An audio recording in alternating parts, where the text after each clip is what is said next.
ഒരു നുണയെ ഞാൻ സത്യമെന്ന് വിശ്വസിക്കുന്നതാണ് എൻ്റെ എല്ലാ ദുഃഖത്തിൻ്റെയും കാരണം. ഞാൻ വീണ്ടും പറയാം, നമ്മുടെ എല്ലാവരുടെയും വ്യാകുലതയുടെയും ദുഃഖത്തിൻ്റെയും ആകുലതയുടെയും സങ്കടത്തിൻ്റെയും എല്ലാത്തിൻ്റെയും കാരണം it will boil down to one thing. ഞാനൊരു നുണയെ സത്യം എന്ന് വിശ്വസിച്ച് അതിൻ്റെ പിന്നിൽ പ്രവർത്തിക്കും. ഞാൻ എന്തിനെയാണോ വിശ്വസിക്കുന്നത്, ആ വിശ്വസിക്കുന്നതേ എൻ്റെ വായി വരത്തുള്ളൂ. ഞാൻ എന്തിനെയാണോ വിശ്വസിക്കുകയും പറയുകയും ചെയ്യുന്നത്, അതേ ഞാൻ ചെയ്യത്തുള്ളൂ. ഞാൻ എന്തിനെയാണോ വിശ്വസിക്കുന്നത്, അതനുസരിച്ച് എൻ്റെ പ്രാർത്ഥനാ ജീവിതം വരത്തുള്ളൂ. ഞാൻ എന്തിനെയാണോ വിശ്വസിക്കുന്നത്, അതനുസരിച്ച് യേശുവിനെ കുറിച്ചുള്ള എൻ്റെ കാഴ്ചപ്പാടുണ്ടാകത്തുള്ളൂ.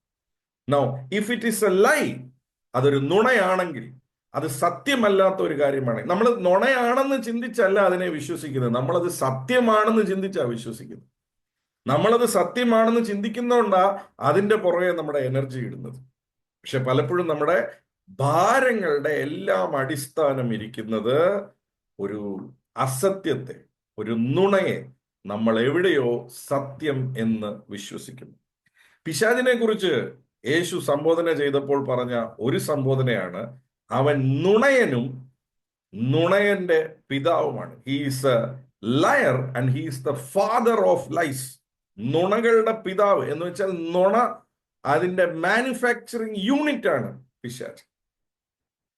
അപ്പം ദൈവം സത്യത്തിൽ കൂടെ മനുഷ്യനെ വിടുവിക്കാൻ ആഗ്രഹിക്കുമ്പോൾ പിശാച് മനുഷ്യനെ അകപ്പെടുത്തുന്ന ഏക ആയുധം നുണയാണ്.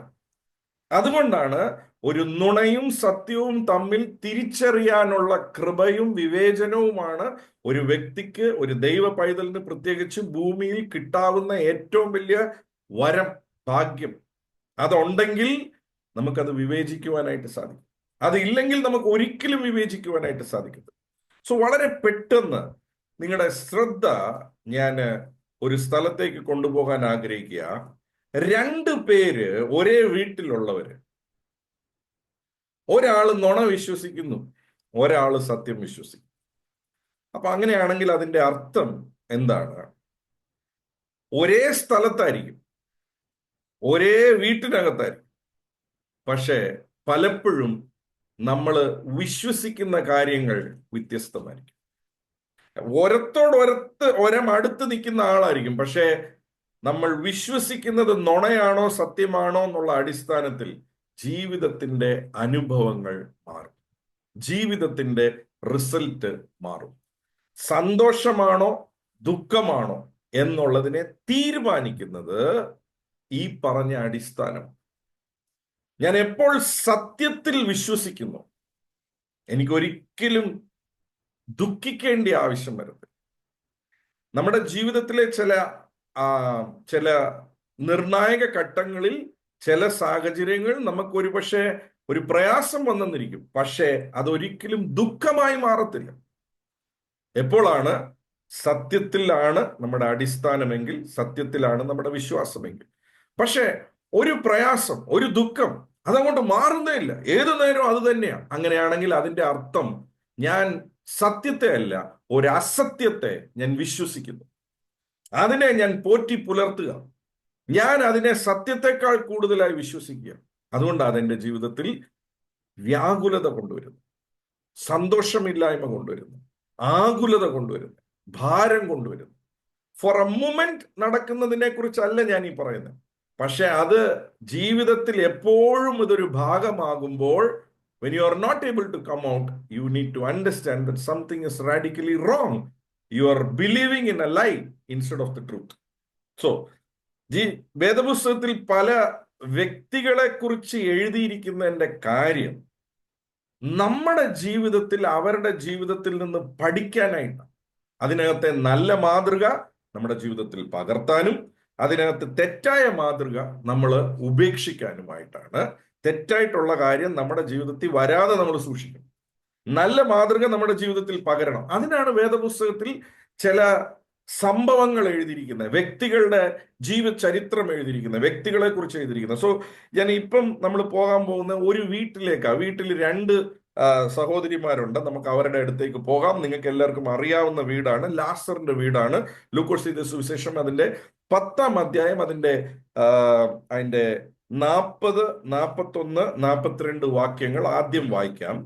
അത് കഴിഞ്ഞിട്ട് 39 വായിക്കാം. ആദ്യം നമുക്ക് ഈ വാക്യം വായിച്ചിട്ട് ഞാൻ ഇതിന്റെ അകത്ത് ഇതിനെ ഒന്ന് ഡൈസെക്ട് ചെയ്ത് ഈ 2 സഹോദരിമാരെ കുറിച്ച് പറഞ്ഞിരിക്കുന്ന ഈ 4 വാക്യങ്ങളിൽ നിന്നും ഇവരുടെ ജീവിതത്തെ ഒന്ന് ഡൈസെക്ട് ചെയ്ത് എന്തുകൊണ്ട് ഇവരുടെ 2 പേരുടെയും അനുഭവങ്ങൾ വ്യത്യാസമാവും, എന്തുകൊണ്ട് ഒരാൾ വ്യാകുലത്തിൽ കഴിയുന്നു, എന്തുകൊണ്ട് ഒരാൾ ദുഃഖത്തിൽ കഴിയുന്നു, എന്തുകൊണ്ട് ഒരാൾക്ക് സന്തോഷം ഉണ്ടാകുന്നു. ഒരേ വീടാ, ഒരേ യേശുവാ, പക്ഷെ 2 പേരുടെയും അനുഭവങ്ങൾ വ്യത്യസ്തമാണ്. സോ നമുക്ക് അവിടേക്ക് പോകാം. ലൂക്കോസ് 10-ന്റെ 40, 41, 42 വായിക്കപ്പെടുന്നു. ശ്രദ്ധിക്കുക. മാർത്തയോ വളരെ ശുശ്രൂഷയാൽ കുഴങ്ങിയിട്ട് അടുക്ക വന്നു. മാർത്തയോ വളരെ ശുശ്രൂഷയാൽ കുഴഞ്ഞിട്ട്. ഞാൻ ഈ പറയുന്ന വാക്കുകളൊക്കെ നിങ്ങളുടെ ബൈബിളിൽ ഒന്ന് അണ്ടർലൈൻ ചെയ്യാനും തന്നെ. കുഴച്ചിൽ, ശുശ്രൂഷ കുഴച്ചിലാകുക, ശുശ്രൂഷയിൽ കുഴയുക, കുഴച്ചിലുണ്ടാക്കുന്ന ശുശ്രൂഷ. അപ്പൊ ശുശ്രൂഷയിൽ ഒരാൾ കുഴഞ്ഞു. ഓക്കെ, മാർത്ത വളരെ ശുശ്രൂഷയാൽ കുഴഞ്ഞു. ഇംഗ്ലീഷ് ബൈബിളിൽ പറയാ, Martha was distracted by the big dinner she was preparing. മാർത്തയ്ക്ക് ഡിസ്ട്രാക്ഷൻ ഉണ്ടാകുക.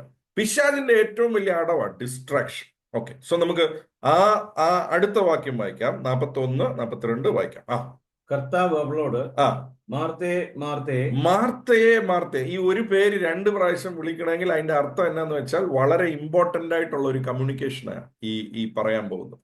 അല്ലെങ്കിൽ ഒരു പ്രാവശ്യം പേര് വിളിച്ചാൽ മതി.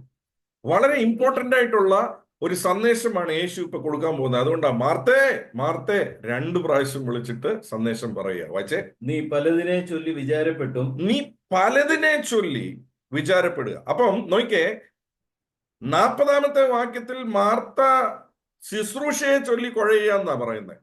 പക്ഷെ ശുശ്രൂഷയെ ചൊല്ലി മാത്രമല്ല, യേശു പറയാ, നീ ശുശ്രൂഷയുടെ മറവിൽ നീ പലതിനെയും ചൊല്ലി കുഴയുക.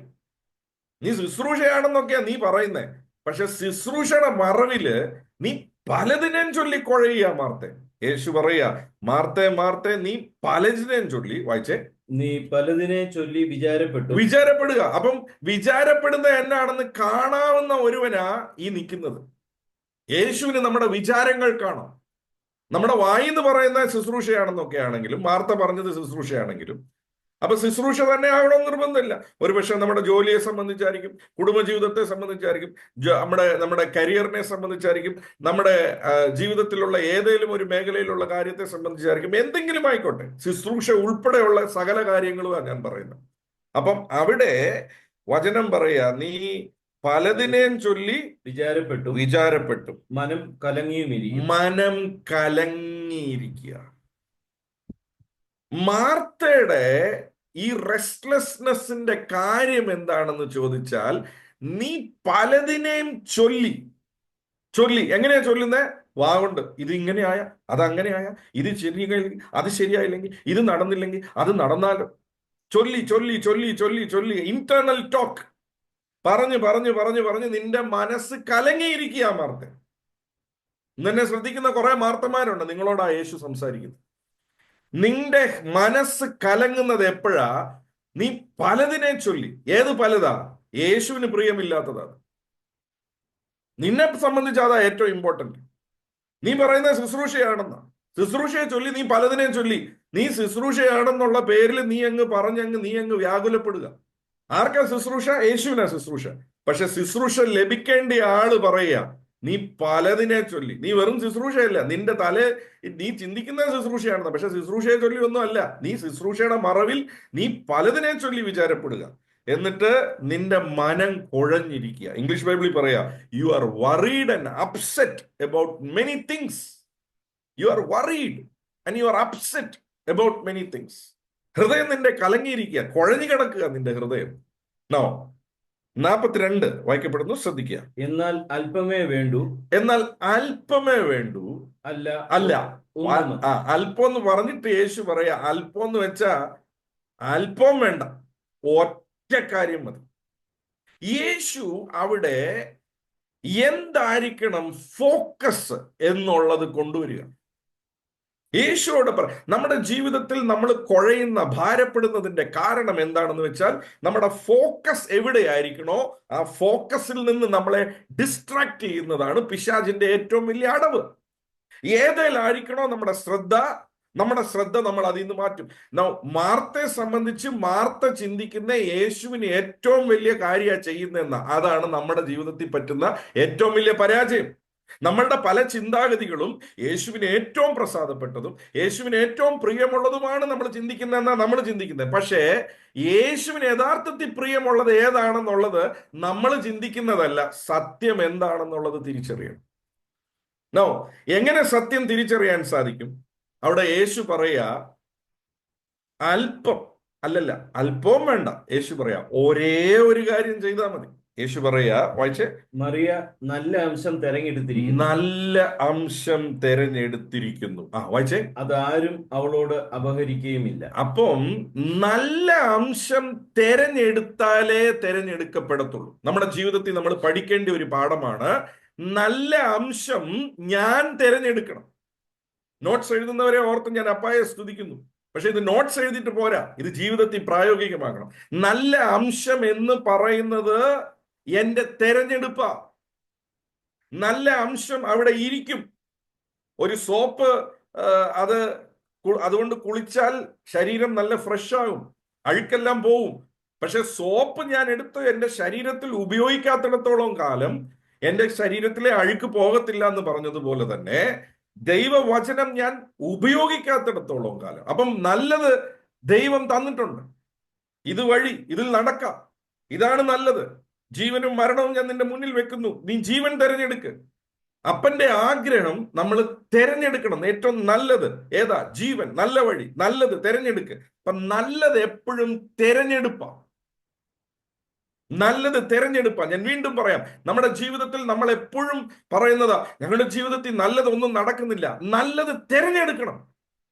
നല്ലത് ഏതാണുള്ളത് നമ്മുടെ തെരഞ്ഞെടുപ്പാ. നമ്മൾ നല്ലത് തെരഞ്ഞെടുത്താൽ നമ്മുടെ ജീവിതത്തിൽ നന്മ മാത്രമേ ഉണ്ടാകത്തുള്ളൂ. അഭിഷേകത്തിൽ ഞാൻ നിറഞ്ഞു പറയുക, എന്നോട് പരിശുദ്ധാത്മാവ് വീണ്ടും പറയുന്നു, നല്ലത് തെരഞ്ഞെടുക്കുന്നവന്റെ ജീവിതത്തിൽ നന്മ മാത്രമേ ഉണ്ടാകത്തുള്ളൂ. സകലതും നന്മയ്ക്കായി കൂടി വ്യാപരിക്കും. പക്ഷെ മറക്കരുത്, നല്ലത് ദൈവമല്ല തരുന്നത്, നല്ലത് ഞാനാ തെരഞ്ഞെടുക്കേണ്ടി. ആ നല്ലതിന്റെ പുറകിലാ നന്മ മുഴുവൻ ഇരിക്കുന്നു. അവിടെ വചനം പറയാ, ആ നല്ലത് അവൾ തെരഞ്ഞെടുത്തു, അവിടെ അടുക്കേന്ന് അത് ആർക്കും പറിച്ചോണ്ട് പോകാൻ സാധിക്കത്തില്ല. എന്നെ കേൾക്കുന്ന ദൈവമക്കളെ, നല്ലത് തെരഞ്ഞെടുക്കുന്ന ഒരു വ്യക്തിയുടെ അടുക്കേന്ന് പിശാചിന് ഒന്നും കവർന്നുകൊണ്ട് പോകാൻ സാധിക്കത്തില്ല. ഏതാ ഈ നല്ലത്? ഈ നല്ലത് ഒരു സാധനമല്ല. ഈ നല്ലത് ഒരു പ്രത്യേക സംഘടനയല്ല. ഈ നല്ലത് ഒരു പ്രത്യേക സംഭവമല്ല. ഈ നല്ലത് ഇത്രയേ ഉള്ളൂ. ഇതേ അധ്യായത്തിന്റെ മുമ്പിലത്തെ വാക്യം, 39-ാമത്തെ വാക്യം വായിച്ചാൽ അവിടെ നമുക്ക് മനസ്സിലാകും ഈ മറിയ തെരഞ്ഞെടുത്ത നല്ലത് ഏതാണത്. വായിച്ചേ, 39. അവൾക്ക് മറിയ എന്ന ഒരു സഹോദരി ഉണ്ടായിരുന്നു. അവൾ കർത്താവിന്റെ കാൽക്കൽ ഇരുന്ന് അവന്റെ വചനം കേട്ടുകൊണ്ടിരുന്നു. എന്താണ് ഈ നല്ലത്? യേശുവിന്റെ കാൽപാദങ്ങളിൽ ഇരിക്കുക, യേശു പറയുന്നത് കേൾക്കുക. യേശു പറയാ, ഇതാ നല്ലത്, ഇതാ തിരഞ്ഞെടുക്കേണ്ടി. അതേ സ്ഥാനത്ത് മാർത്ത യേശുവിന് വേണ്ടിയാ എന്തോ ചെയ്യുന്നേ. പക്ഷെ മാർത്തയ്ക്ക് മനസ്സിലാകുന്നില്ല, ഒരു നുണയാ മാർത്ത വിശ്വസിച്ച് അതിന്റെ പുറകെയാ മാർത്ത പ്രവർത്തിക്കുന്നെന്നുള്ളത്. പലപ്പോഴും നമ്മുടെ ജീവിതത്തിൽ സംഭവിക്കുന്ന വീഴ്ചയുടെ കാരണം, നമ്മൾ ചിലത് ദൈവത്തിന് ഇഷ്ടമാണെന്ന് നമ്മൾ ചിന്തിച്ച് പ്രവർത്തിക്കും. അതല്ല ദൈവത്തിന് ഇഷ്ടം. ദൈവത്തിന് ഇഷ്ടം എന്നാണെന്നുള്ളത് മനസ്സിലാക്കണമെങ്കിൽ മറിയ ഇരുന്നത് പോലെ യേശുവിന്റെ കാൽപാദത്തിൽ ഇരിക്കണം. യേശു സംസാരിക്കുന്നത് കേൾക്കണം. അപ്പോളേ സത്യം എന്താണെന്നുള്ളത് നമുക്ക് തിരിച്ചറിയാൻ സാധിക്കത്തുള്ളൂ. ഞാൻ ഈ രണ്ടു പേരുടെയും ജീവിതത്തെ നമുക്കൊന്ന് അനലൈസ് ചെയ്യാൻ പോവാ. മാർത്തയുടെ, മറിയയുടെ എന്തൊക്കെയാണ് അവരുടെ ഈ രണ്ട് വ്യത്യസ്ത വിശ്വാസം. മാർത്തയുടെ വിശ്വാസം, ഞാൻ യേശുവിനെ സേവിക്കുക, അതാണ് ഇമ്പോർട്ടന്റ്. യേശുവിനെ ഞാൻ സെർവ് ചെയ്യാൻ പോവാ, ജീവിതത്തിൽ അതാണ് ഏറ്റവും ഇമ്പോർട്ടന്റ്. പക്ഷെ മാർത്തയ്ക്ക് മനസ്സിലായില്ല, യേശുവിന് മിനിസ്ട്രിയേക്കാൾ കൂടുതൽ യേശുവിനോടുള്ള റിലേഷൻഷിപ്പ് ആണെന്നുള്ളത് മാർത്തയ്ക്ക് പിടികിട്ടിയില്ല. ഇന്ന് ഒത്തിരി പേര് ഒത്തിരി കാര്യത്തിന് വേണ്ടി യേശുവിന്റെ കൂടെ അങ്ങ് കൂടുക. പക്ഷെ യേശുവിന് അതൊന്നും അല്ല കാര്യം. യേശുവിന് ഒരൊറ്റ കാര്യത്തിലെ പ്രാധാന്യമുള്ളൂ: നിങ്ങളുടെയും എന്റെയും യേശുവുമായിട്ടുള്ള വ്യക്തിപരമായ ബന്ധം. അതിനാണ് യേശുവിന് പ്രാധാന്യം. അതാണ് സത്യം. ആ സത്യത്തിന് മാത്രമേ നമ്മളെ വിടുതലാക്കാൻ സാധിക്കത്തുള്ളൂ, നമുക്ക് സന്തോഷം കൊണ്ടുവരാൻ സാധിക്കത്തുള്ളൂ. ആ റിലേഷൻഷിപ്പിലാണ് സന്തോഷം ഇരിക്കുന്നത്, അല്ലാതെ ഞാൻ എന്തോ കാട്ടിക്കൂട്ടുന്നതിലല്ല സന്തോഷം ഇരിക്കുന്നത്. ഇവിടെ മാർത്ത ശുശ്രൂഷ വഴി യേശുവിനെ പ്രസാദിപ്പിക്കാൻ നോക്കുക, പക്ഷെ യേശുവിന് അതിൽ പ്രസാദം ഇല്ല. യേശുവിന് ശുശ്രൂഷയെക്കാൾ ഇമ്പോർട്ടന്റ് യേശുവിന്റെ കൂടെ ഇരിക്കുന്നതാണ്, യേശു പറയുന്നത് കേൾക്കുന്നതാണ്. സോ മാർത്തയുടെ ജീവിതം ആദ്യം ഒന്ന് ഡൈസെക്ട് ചെയ്യാം, അത് കഴിഞ്ഞിട്ട് നമുക്ക് മറിയയുടെ ജീവിതം ഒന്ന് ഡൈസെക്ട് ചെയ്യാം. രണ്ടുപേരുടെയും അടിസ്ഥാന വിശ്വാസത്തിൽ ഒരു തെറ്റ് പറ്റിയിട്ടുണ്ട്. മാർത്ത വിശ്വസിച്ചു യേശുവിന് ഏറ്റവും അത്യാവശ്യം ഞാൻ സർവ് ചെയ്യുന്നതാണ്. മറിയ വിശ്വസിച്ചു യേശുവിന് ഏറ്റവും അത്യാവശ്യം ഞാൻ യേശുവിന്റെ പാദത്തിൽ ഇരുന്ന് യേശു പറയുന്നത് കേൾക്കുന്നതാണ് ഏറ്റവും അത്യാവശ്യം. നോ, ഇത് രണ്ടിൽ ഒന്ന് അസത്യമായിരുന്നു, ഒന്ന് സത്യമായിരുന്നു. അസത്യം വിശ്വസിച്ച ആള് അതിന്റെ പുറകെ തന്നെ പ്രവർത്തിച്ചു. നോക്കിക്കേ, അസത്യം വിശ്വസിച്ച ആള് എങ്ങനെയെല്ലാം പുള്ളിക്കാരത്തിയുടെ ജീവിതം പോയെന്ന് നോക്കിക്കേ. മാർത്തയെക്കുറിച്ച് നമുക്ക് നോക്കാം. ഒന്നാമത്തെ കാര്യം, പുള്ളിക്കാരത്തിയുടെ ഈ ശുശ്രൂഷ തന്നെ ഒരു ഡിസ്ട്രാക്ഷൻ എന്നാണ് ബൈബിൾ പറയുന്നത്. ഇംഗ്ലീഷ് ബൈബിളിൽ പറയുന്നത് but Martha was distracted by the big dinner. നമ്മുടെ ജീവിതത്തിൽ ഒരു നുണയെ നമ്മൾ സത്യം എന്ന് വിശ്വസിക്കുമ്പോൾ പലപ്പോഴും അത് ആരിലാണോ നമ്മുടെ ശ്രദ്ധ വെക്കേണ്ടിയ അതിൽ നിന്ന് നമ്മുടെ ശ്രദ്ധയെ ഡിസ്ട്രാക്ട് ചെയ്യും. ചിലരുടെ കരിയർ അവരെ യേശുവിൽ നിന്ന് ഡിസ്ട്രാക്ട് ചെയ്യും. ചിലരുടെ മിനിസ്ട്രി അവരെ യേശുവിൽ നിന്ന് ഡിസ്ട്രാക്ട് ചെയ്യും. ചിലരുടെ സഭ, ബോർഡ് വെച്ച സഭ അവരെ യേശുവിൽ നിന്ന് ഡിസ്ട്രാക്ട് ചെയ്യും. ചിലരുടെ ശുശ്രൂഷ അവരെ യേശുവിൽ നിന്ന് ഡിസ്ട്രാക്ട് ചെയ്യും. ചിലരുടെ കുഞ്ഞുങ്ങൾ അവരെ യേശുവിൽ നിന്ന് ഡിസ്ട്രാക്ട് ചെയ്യും. എപ്പോഴെല്ലാം നമ്മുടെ ജീവിതത്തിൽ യേശുവിൽ നിന്ന് ഒരു ഡിസ്ട്രാക്ഷൻ ഉണ്ടാകുന്നോ, യേശുവിന്റെ കൂടെ സമയം ചെലവാക്കുന്നതിൽ നിന്ന് ഒരു ഡിസ്ട്രാക്ഷൻ ഉണ്ടാകുന്നോ, അപ്പോൾ തന്നെ മനസ്സിലാകണം ഞാൻ ഒരു നുണയാ വിശ്വസിക്കുന്നു എന്നുള്ളത്. ഒരു ഡിസ്ട്രാക്ഷനും യേശുവിൽ നിന്നുള്ളതല്ല. സത്യം ഒന്നേ ഉള്ളൂ, ഏത് ദൈവ പൈതലിന്റെയും അട്രാക്ഷൻ യേശു ആയിരിക്കണം, ഡിസ്ട്രാക്ഷൻ യേശു ആഗ്രഹിക്കുന്നില്ല. യേശുവിനോടുള്ള അട്രാക്ഷനിൽ നിന്ന്, യേശുവിനോടുള്ള ബന്ധത്തിൽ നിന്ന് ഏതെല്ലാം കാര്യങ്ങൾ എൻ്റെ സമയത്തെ, എൻ്റെ എനർജിയെ, എൻ്റെ സാമ്പത്തികത്തെ, എൻ്റെ പൈസയെ, എൻ്റെ ടാലന്റിനെ ഏതെല്ലാം പിരിക്കാൻ നോക്കുന്നോ അതെല്ലാം ഡിസ്ട്രാക്ഷൻസ് ആണ്. It is a distraction. No, ഒന്നാമത്തെ കാര്യം, she was distracted. She believed in a lie. യേശുവിന് എൻ്റെ ശുശ്രൂഷയാണ് അത്യാവശ്യം എന്ന് she believed in a lie. അവളൊരു നുണയിൽ വിശ്വസിച്ചു. നോ, ആ നുണയിൽ വിശ്വസിച്ചുകൊണ്ട് അവൾ അതിന്റെ പുറകെ പോയി, അതിന്റെ പുറകെ ഉള്ള കാര്യങ്ങൾക്ക് വേണ്ടി. നോ, അവളെ സംബന്ധിച്ച് ഒരു കാര്യം ഇമ്പോർട്ടന്റ് ആണ്. Jesus wants me to serve dinner. യേശുവിന് ഡിന്നർ സെർവ് ചെയ്യുന്നതാണ് യേശുവിന് ഏറ്റവും വലിയ ആഗ്രഹവും അത്യാവശ്യം. നമ്മൾ തീരുമാനിക്കുക, ഇതാണ് മെയിൻ, ഇതാണ് ഇമ്പോർട്ടന്റ്, ഇതാണ് നടക്കേണ്ടത്. നോ, സത്യം മനസ്സിലാകണമെങ്കിൽ അത് യേശുവിന്റെ അടുക്കൽ നിന്ന് വേണം മനസ്സിലാക്കാൻ. നമുക്ക് പലപ്പോഴും ജഡത്തിൽ തോന്നുന്ന പല കാര്യങ്ങളും അതിനൊരു ആത്മീക കളറൊക്കെ കാണും, പക്ഷെ അത് യേശുവിന് ഇഷ്ടമുള്ളതാണെന്ന് നിർബന്ധമല്ല. അവിടെയാ അതെങ്ങനെ മനസ്സിലാക്കാൻ സാധിക്കും? അതിനകത്ത് വേവലാതി കാണും, അതിനകത്ത് മനസ്സ് കലങ്ങിയിരിക്കും, അതിനകത്ത് ഭാരം വരും, അതിനകത്ത് കുഴച്ചിലുണ്ടാകും. ഇതെല്ലാം അടയാളാണ് ഞാൻ യേശുവിന് ഇഷ്ടമുള്ളതിലല്ല ഫോക്കസ് ചെയ്യുന്നത്, യേശുവിന് ഇഷ്ടമില്ലാത്ത ഏതോ ഒരു സാധനത്തിലാണ് എന്റെ കൈ ഇപ്പൊ വെച്ചിരിക്കുന്നത്, എന്റെ ശ്രദ്ധ ഇപ്പൊ വെച്ചിരിക്കുന്നത്. നോ, അവിടെ അടുത്തത് നോക്കിയേ, മാർത്തയുടെ ആക്ഷൻ ഈ വിശ്വാസത്തിൽ നിന്നാണ് ഉണ്ടാകുന്നത്. അവൾ അവിടെ അങ്ങ് കിടന്ന് വെപ്രാളപ്പെടുക, ഭയങ്കര വെപ്രാളം. വെപ്രാളത്തിന്റെ കാരണം എന്നതാ? അവള് വിശ്വസിച്ചു യേശുവിന് ഡിന്നർ കൊടുത്തില്ലെങ്കിൽ, യേശുവിന് ഫുഡ് കൊടുത്തില്ലെങ്കിൽ, ഓ എല്ലാം പോയി, എല്ലാം പോയി, എല്ലാം പോയി. ആര് ഫുഡ് കൊടുക്കും? ആര് ഹെൽപ്പ് ചെയ്യും? ഇപ്പം അടുത്തത് മാർത്തയുടെ പ്രാർത്ഥന. മാർത്തയുടെ പ്രാർത്ഥനയും മാറി. മാർത്തയ്ക്ക് പ്രാർത്ഥന ഇതാണ്, മറിയ എന്തുകൊണ്ട് നീ അയക്കുന്നില്ല? തണ്ട മറിയ ചുമ്മാ ഇരിക്കുക. ഈ ഈ എപ്പം ഞാനൊരു കാര്യം പറയാം, ഞാൻ ഈ പറയുന്നത് വളരെ ശ്രദ്ധിച്ചു കേട്ടോ. നമ്മളൊരു നുണയെ വിശ്വസിച്ച് സത്യമല്ലാത്ത ഒരു കാര്യത്തിന്റെ പുറകെ പോകുമ്പോൾ നമ്മുടെ ജീവിതത്തിൽ വരുന്ന ആദ്യത്തെ വേറൊരു സാധനം മറ്റവനെയും കുറ്റം പറയും. അയക്ക് കുഴപ്പമില്ല, അയാൾ ചെയ്യുന്ന കണ്ടോ, അയാളെന്താ ഇത് ചെയ്യാത്ത? കുറ്റം പറയാൻ വരുമ്പോൾ തന്നെ ഓർത്തോണം നമ്മൾ ഏതോ ഒരു നുണയാ വിശ്വസിക്കുന്നെന്നുള്ളത്. ഞാനും യേശുവും തമ്മിലുള്ള ബന്ധത്തില് അതിന്റെ ഇടയ്ക്ക് ആരുമില്ല. ആ ബന്ധത്തെയും ആ സന്തോഷത്തെയും ഈ ഭൂമിയിലുള്ള ഒരു ശക്തിക്കും കെടുത്താൻ സാധിക്കത്തില്ല. That's it, period. It cannot be bro. അതുകൊണ്ട് യേശു പറഞ്ഞേ, ആ നല്ലതിനെ ആർക്കും എടുക്കാൻ പറ്റത്തില്ല. ഏതാ നല്ലത്? യേശു. യേശു, യേശു എന്ന നിധി, അതിനെ ആർക്കും എടുത്തു മാറ്റാൻ പറ്റത്തില്ല.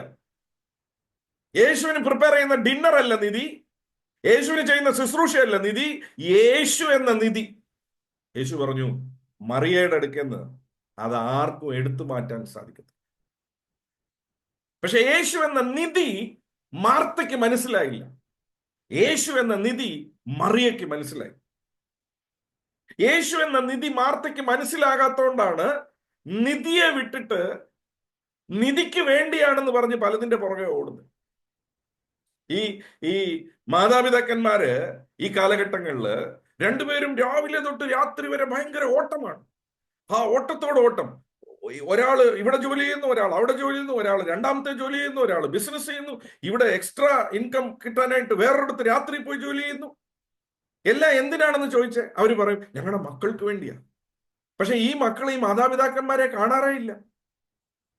രാവിലെ അവർ ഉണരുന്നതിന് മുമ്പേ ഇവര് പോയി കഴിഞ്ഞു, രാത്രി അവർ വരുമ്പോഴത്തേക്കിന് ഇവർ ഉറങ്ങിക്കഴിഞ്ഞു. അവരുടെ കൂടെ യാതൊരു സമയവും ചെലവാക്കാനായിട്ട് അവർക്ക് താല്പര്യമില്ലെന്നല്ല, സമയമില്ല. പക്ഷെ എന്തിനു വേണ്ടിയാ ഓടുന്നത്? അയ്യോ ഞങ്ങളുടെ കുഞ്ഞുങ്ങളുടെ ഭാവിക്ക് വേണ്ടിയാ ഓടുന്നത്, അയ്യോ ഞങ്ങളുടെ കുഞ്ഞുങ്ങളുടെ നന്മയ്ക്ക് വേണ്ടിയാ ഓടുന്നത്. ഈ കുഞ്ഞുങ്ങൾക്ക് എന്താ വേണ്ടിയേ? ഈ കുഞ്ഞുങ്ങൾക്ക് നിന്റെ കൂടെ ഇരുന്ന് സംസാരിക്കാനുള്ള അവസരം, ഈ കുഞ്ഞുങ്ങൾക്ക് നിന്റെ സ്നേഹം വേണം, ഈ കുഞ്ഞുങ്ങൾക്ക് നിന്റെ ലാളന വേണം, ഈ കുഞ്ഞുങ്ങൾക്ക് നിന്റെ സമയം വേണം, ഈ കുഞ്ഞുങ്ങൾക്ക് പറയുന്നത് കേൾക്കാനായിട്ട് ഒരു അപ്പനും അമ്മയും വേണം. പക്ഷേ അതിന് സമയമില്ല. ഓടുക, വെപ്രാളപ്പെട്ട് ഓടുക, വെപ്രാളപ്പെട്ട് ഓടി. അപ്പൊ അവര് ചിന്തിക്കുന്ന കുഞ്ഞുങ്ങൾക്ക് വേണ്ടിയാ, കുഞ്ഞുങ്ങൾക്ക് വേണ്ടിയാ. പക്ഷെ കുഞ്ഞുങ്ങൾക്ക് ഇതൊന്നും വേണ്ടെന്നേ. കുഞ്ഞുങ്ങൾക്ക് വേണ്ടിയത് സമയം, അപ്പന്റെ അമ്മയുടെ സമയം, അപ്പന്റെ അമ്മയുടെ കരുതല്, അപ്പന്റെ അമ്മയുടെ ലാളന, അപ്പന്റെ അമ്മയുടെ സ്നേഹം, അവരുടെ കൂടെ ഇരുന്ന് അവർ പറയുന്നത് കേൾക്കാനുള്ള സഹനശക്തി. അതാ അപ്പനും അമ്മയെ കുറിച്ച് കുഞ്ഞുങ്ങളുടെ ആഗ്രഹം. പക്ഷെ ഇതെല്ലാം ചെയ്തിട്ട് അവസാനം ഇതുങ്ങളെ കാണത്തുമില്ല, നോക്കത്തുമില്ല, അതുങ്ങളെ വളർത്തത്തുമില്ല, എല്ലാം വേറെ ആരെങ്കിലും ഒക്കെ ഏൽപ്പിച്ചിട്ട് വലുതായി വരുമ്പോ അയ്യോ എന്റെ കുഞ്ഞ് ഇങ്ങനെ ആയിപ്പോയി, അയ്യോ എന്റെ കുഞ്ഞ് ഇങ്ങനെ ആയിപ്പോയി. No, because you chose the wrong priority, you chose a lie. നീ ഒരു നുണയെ വിശ്വസിച്ച് അതിന്റെ പുറകെ നിന്റെ ജീവിതത്തെ പണിതു. അവസാനം കുഞ്ഞുങ്ങൾ നശിക്കുമ്പോൾ നീ പറയുന്ന അയ്യോ ഞങ്ങളുടെ ജീവിതത്തിൽ എന്താണോ ഇങ്ങനെ സംഭവിച്ചത്. നോ, അത് ഞാനൊരു ഉദാഹരണമായി പറഞ്ഞെങ്കിൽ, യേശുവുമായിട്ടുള്ള ബന്ധത്തിൽ ബാക്കി ഞാൻ ചെയ്യുന്ന കാര്യങ്ങളല്ല യേശുവിന് അത്യാവശ്യം. യേശുവിന് അത്യാവശ്യം യേശു എന്ന നിധിയെ ഞാൻ തിരിച്ചറിഞ്ഞു എന്നുള്ളത്. യേശു എന്ന നിധിയെ എന്റെ അടുക്കൽ നിന്ന് ആർക്കും മാറ്റാൻ സാധിക്കത്തില്ല. അതുകൊണ്ടാണ് ഈ ഒരു ഉപമ ദൈവരാജ്യത്തെ കുറിച്ച് പറഞ്ഞപ്പോൾ ഇങ്ങനെ പറഞ്ഞേ, ഒരു വിലയേറിയ മുത്ത് വ്യാപാരി കണ്ടപ്പോൾ തന്റെ മുഴുവൻ കാര്യങ്ങളും വിറ്റു ആ മുത്ത് മേടിച്ചു. ബിക്കോസ് വില മനസ്സിലായി. ഇന്നെ ശ്രദ്ധിക്കുന്ന ദൈവ പൈതലെ, ജീവിതത്തിൽ നമുക്ക് ഭാരം ഉണ്ടാകാനുള്ള കാരണം എന്താണെന്നറിയാവോ? ഏറ്റവും വലിപ്പമുള്ള മുത്തിന്റെ വില നഷ്ടപ്പെട്ടു, ബാക്കി മുത്തിനെ ചുറ്റിയുള്ള കാര്യങ്ങൾക്ക് വില കൂടി. അവിടെയാ നമ്മുടെ ഭാരം വരുന്നത്, സങ്കടം വരുന്നത്, പ്രയാസം വരുന്നത്. അവിടെ മാർത്ത ഇതെല്ലാം കാരണം she was worried and she was upset. എന്തുകൊണ്ടാണ് അപ്സെറ്റ് ആകുന്നത്? യേശു പറഞ്ഞു, നീ ശുശ്രൂഷ എന്നുള്ള പേരിന്റെ മറവില് നീ അനേകം കാര്യങ്ങളെ ചൊല്ലി വിചാരപ്പെടുക. അനേകം കാര്യങ്ങളെ ചൊല്ലി വിചാരപ്പെടുക. നീ വിചാരപ്പെടാനല്ലല്ലോ ഞാൻ ആഗ്രഹിച്ചേ. നീ ഏതോ ചെയ്യുന്നതാണ് നിനക്ക് വലിപ്പമെന്ന് തോന്നുന്നു. അതല്ല വലിപ്പം, ഞാനാ വലിപ്പം എന്ന് നിനക്ക് തിരിച്ചറിയുന്നില്ല. അതുകൊണ്ട് നിന്റെ ജീവിതത്തിൽ നീ സന്തോഷം അനുഭവിക്കുന്നില്ല. ഞാനൊരു കാര്യം പറയാം, എന്നെ കേൾക്കുന്ന എല്ലാ ദൈവമക്കളും. ഈ നുണയും ഈ സത്യവും തിരിച്ചറിയുന്ന ഏറ്റവും, നമ്മുടെ ജീവിതത്തിൽ നമ്മൾ വ്യാകുലത അനുഭവിക്കുന്നുണ്ടെങ്കിൽ, ഞാൻ പറയുന്ന ഒരു പീരീഡിലല്ല, ഒരു പ്രതിസന്ധി വരുമ്പോൾ, ഒരു പ്രശ്നം വരുമ്പോൾ കറക്റ്റാ, നമ്മുടെ ജീവിതത്തിൽ ചെറിയൊരു പതറൽ വരാം, ഇത് വരാം. പക്ഷേ ദൈവ പൈതലിനെ സംബന്ധിച്ച്, അഭിഷേകം നിറഞ്ഞ ഒരു ദൈവ പൈതലിനെ സംബന്ധിച്ച്, if you don't come out of it, it means you are believing in a lie. Now എവിടെ യേശുവിനേക്കാൾ മറ്റുള്ളത് വലുതാകുന്നോ, അവിടെ എല്ലാം എൻ്റെ ജീവിതത്തിൽ ഭാരം ഉണ്ടാകും, സങ്കടം ഉണ്ടാകും, പ്രയാസം ഉണ്ടാകും, വേദന ഉണ്ടാകും, അപ്സെറ്റ് ആകും. അപ്സെറ്റ് ആകുന്നുണ്ടോ? ഹൃദയം കലങ്ങുന്നുണ്ടോ? വേദന ഉണ്ടാകുന്നുണ്ടോ? ഭാരമാണോ? അതിന്റെ അർത്ഥം യേശുവിനേക്കാൾ വേറെ ചിലത് നിന്റെ ഉള്ളിൽ വലിപ്പം വെച്ചു. അതാണ് കാരണം. യേശുവിന് നിന്റെ ജീവിതത്തിലുള്ള എല്ലാത്തിനേക്കാൾ വലിപ്പമുണ്ടെങ്കിൽ ഭാരം വരത്തില്ല, ആകുലത വരത്തില്ല, സന്തോഷം വരും. Now, let's move forward. മാർത്തയുടെ റിസൾട്ട് ഇത്രയേ ഉള്ളൂ. മാർത്ത ആകുലത, വ്യാകുലപ്പെട്ട്, അപ്സെറ്റായി, ഒന്നിലും തൃപ്തി. Why? Because she believed in a lie. ഒരു നുണയിൽ വിശ്വസിച്ച് അതിന്റെ പുറകെ പ്രവർത്തിക്കുക. യേശു പറഞ്ഞിട്ട് പോലും അവിടെ തലയിലത് കയറിയില്ല. എന്തുകൊണ്ട്? ബിക്കോസ് യേശുവിനേക്കാൾ വലിയൊരു സാധനം അകത്ത് കയറിയിരിക്കുക, ശുശ്രൂഷ. എന്നെ കേൾക്കുന്ന എല്ലാ ദൈവമക്കളോടും ഞാൻ പറയാം, നിങ്ങളുടെ ജീവിതത്തിൽ, നിങ്ങളുടെ കരിയർ ആയിക്കോട്ടെ, നിങ്ങളുടെ കുടുംബമായിക്കോട്ടെ, നിങ്ങളുടെ കുഞ്ഞുങ്ങളായിക്കോട്ടെ, നിങ്ങളുടെ സാമ്പത്തികമായിക്കോട്ടെ, നിങ്ങളുടെ ജീവിതത്തിലെ പഠിത്തമായിക്കോട്ടെ, നിങ്ങളുടെ ജീവിതത്തിലെ ശുശ്രൂഷ ആയിക്കോട്ടെ, നിങ്ങളുടെ ജീവിതത്തിലെ സഭയായിക്കോട്ടെ, ഏതായിക്കോട്ടെ, നിങ്ങളുടെ ജീവിതത്തിൽ യേശുവിനേക്കാൾ വലിപ്പം വെച്ചാൽ ഒരിക്കലും സന്തോഷം ഉണ്ടാകത്തില്ല, സന്തോഷം നഷ്ടപ്പെടും. എല്ലാറ്റിനേക്കാൾ വലിപ്പം യേശുവിനാണെന്ന് തിരിച്ചറിയുന്നതാണ് ഭാഗ്യം. അതാണ് സത്യം. ഞാൻ വീണ്ടും പറയാം, യേശുവിന്റെ വലിപ്പം നിങ്ങൾ വ്യാകുലപ്പെട്ടത് കൊണ്ടോ, നിങ്ങളൊരു നുണയിൽ വിശ്വസിച്ചത് കൊണ്ടോ യേശുവിന്റെ വലിപ്പം മാറത്തില്ല. എന്റെ ഉള്ളിലെ യേശുവിന്റെ വലിപ്പത്തെ തീരുമാനിക്കുന്ന ഞാനാണ്. എന്റെ ഉള്ളിൽ യേശുവിനേക്കാൾ വലിപ്പം ഞാൻ വേറൊരു കാര്യത്തിനാ കൊടുത്തിരിക്കുന്നതെങ്കിൽ വ്യാകുലത എന്റെ കൂടപ്പുറപ്പായിരിക്കും. അപ്പൊ വ്യാകുലത വരുമ്പോൾ നമ്മൾ തിരിച്ചറിയണം, സങ്കടം വരുമ്പോൾ നമ്മൾ തിരിച്ചറിയണം, ഭാരം വരുമ്പോൾ നമ്മൾ തിരിച്ചറിയണം. ഒരു നൊടിപ്പൊഴുതിലേക്കോ ഒരു സമയത്തേക്കിനോ ഉള്ളതിനെ കുറിച്ചല്ല ഞാൻ പറയുന്നു. But if it is trying to eat your life, understand, ജീവിതം മുഴുവൻ ഒരേ കാര്യത്തിൽ ഉഴലുക. You are into something. You are into something. You are believing a lie. യേശുവിനേക്കാൾ എന്തോ വലുതാ അകത്ത് കയറിയിരിക്കുന്നു. Now, let's move forward. മറിയയെ കുറിച്ച് നോക്കാം. മറിയയുടെ ജീവിതത്തെ, അപ്പൊ മാർത്ത ഒരു നുണയിൽ വിശ്വസിച്ചു. മാർത്തയുടെ ജീവിതം ഇങ്ങനെ. എന്റെ റിസൾട്ട്, മാർത്തയ്ക്ക് സന്തോഷമില്ല, മാർത്തയ്ക്ക് ദുഃഖം, മാർത്തയ്ക്ക് വ്യാകുലത, മാർത്ത അപ്സെറ്റാ, മാർത്തയുടെ ഹൃദയം കലങ്ങി കിടക്കുക, മാർത്തയ്ക്ക് ഒന്നിലും തൃപ്തിയില്ല ജീവിതത്തിൽ. അതേ സ്ഥാനത്ത് മറിയ മാർത്തയുടെ ജീവിതത്തിൽ വേറൊരു കാര്യമുണ്ട്. മറിയയുടെ ജീവിതത്തിൽ കമ്പയർ ചെയ്യുമ്പോൾ മാർത്ത സാഹചര്യത്തിൽ നിന്നാണ് കാര്യങ്ങളെ തീരുമാനിച്ചത്. മറിയെ സാഹചര്യമല്ല മൂവ് ചെയ്തത്, യേശുവിന്റെ സാന്നിധ്യമാണ് മൂവ് ചെയ്തത്. രണ്ടിനും ഭയങ്കര വ്യത്യാസം. മാർത്ത അവിടെയുള്ള സാഹചര്യങ്ങൾ കണ്ട് കുഴയുക. സാഹചര്യങ്ങൾ നിന്നെ കുഴയ്ക്കുന്നുണ്ടെങ്കിൽ അതിന്റെ അർത്ഥം നിന്റെ ഉള്ളിൽ യേശുവിന്റെ വലിപ്പം കുറഞ്ഞു, സാഹചര്യങ്ങൾക്ക് വലിപ്പം കൂടി. പക്ഷെ മറിയയുടെ അകത്തുള്ള സാഹചര്യങ്ങളുടെ വലിപ്പം കുറവാ, യേശുവിന്റെ സാന്നിധ്യത്തിന്റെ വലിപ്പം കൂടുതലാണ്. അതുകൊണ്ടാണ് അവള് യേശുവിന്റെ സാന്നിധ്യത്തിൽ ഇരുന്നത്. ഞാൻ ചോദിക്കട്ടെ, ഒരേ വീടല്ലേ? രണ്ടുപേരും സിസ്റ്റേഴ്സ് അല്ലേ? രണ്ടുപേർക്കും ഒരുപോലെ ചുമതലയില്ലേ? രണ്ടുപേർക്കും ഒരുപോലെ അവിടെ നടക്കുന്ന എല്ലാ കാര്യങ്ങളും കാണുകയും കേൾക്കുകയും ചെയ്യരുതോ? എങ്കിലും, അതാ ഞാൻ പറഞ്ഞ, എങ്കിലും ഒരാൾ ഒരു നുണയിൽ വിശ്വസിച്ചാൽ ജീവിതം പാഴാകും. ഒരാള് സാഹചര്യത്തെക്കാൾ എൻ്റെ അപ്പന്റെ സാന്നിധ്യം വലുതാണെന്ന് തിരിച്ചറിഞ്ഞാൽ ആ സാന്നിധ്യത്തിലിരിക്കും. യഥാർത്ഥത്തില് അവിടെയാണ് വിശ്വാസം വെളി വരുന്നത്. അതിന്റെ പേരാ വിശ്വാസം.